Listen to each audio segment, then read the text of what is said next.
Hello there. So you want to know how you can simply go ahead and change autofill info on your iPhone. This is going to be the only video that you'll ever need to watch on the internet. So with that being said, let's get straight into the video.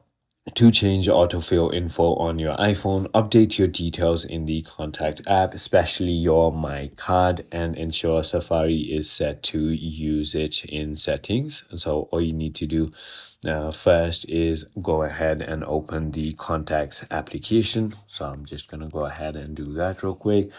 And then tap your own contact at the very top, which is My Card, as you can see.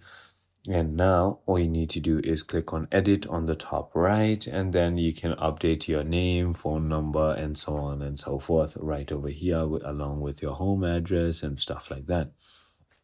Now, once you've done that, all you need to do is simply go ahead and head into the settings on your application and then scroll all the way down to Safari on your applications menu. So let me just go ahead and get there real quick.